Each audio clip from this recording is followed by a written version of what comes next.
There are four theories of history. Number one is cyclical view of history. It is a socio-philosophical concept according to which the periodicity of history is based on repetition or recurrence of social process. Cyclic theory of history means historical movements happened as cyclic. Cyclical view of history is the most dominant that makes history to be useful. Thus, it contributed to the development of the comparative historical method in the social science.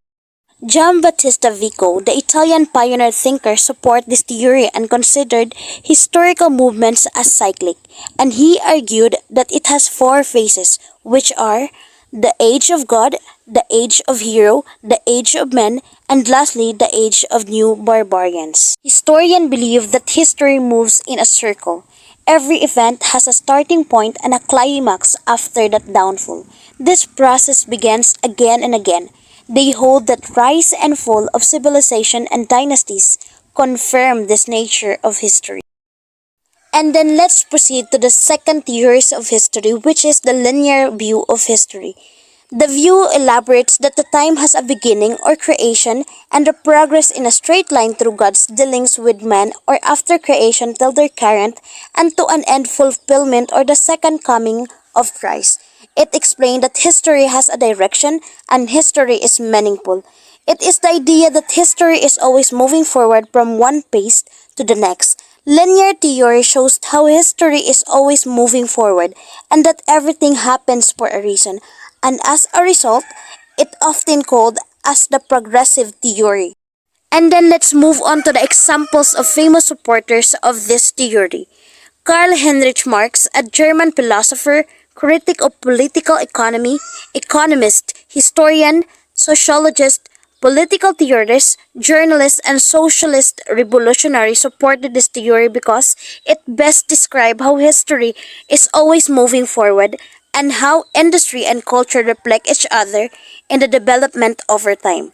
Marx determined that the way time passed and development were made corresponds with the social changes that occurred, so they were connected and keep progressing. Saint Augustine, a renowned Christian thinker, helped shape much of modern Christian thought, also believed in a linear concept of history. The linear theory or the linear view of history is important since it was one of the most widely accepted theories of history among Christian thinkers, and it was one that gave people hope that with time things would progress and work out. Next is the Great God Theory, the strongest in view in every early civilization and still in effect for Christian and Islamic civilization. The idea that gods are in control, shape and direct things. This caused of events happening in the world. This led to fatalistic view of history and life.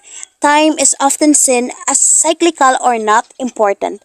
The first synthetic conception of history arose from the old creation myths with a review of these records, with was great God or theological version of history which asserted that divine beings directed humans' affairs together with the rest of the cosmos.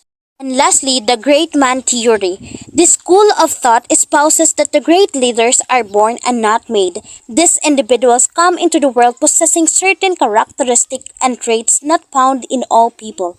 These abilities enable them to lead while shaping the every phases of history. The great man theory emerged from the cessation of dual components of the great God.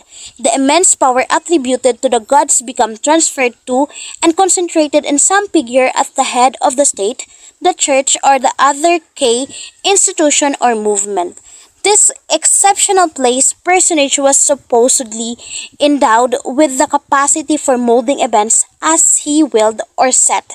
This is the pristine or pure source of tenacious beliefs that unusually influential and able individuals determine the main directions of history.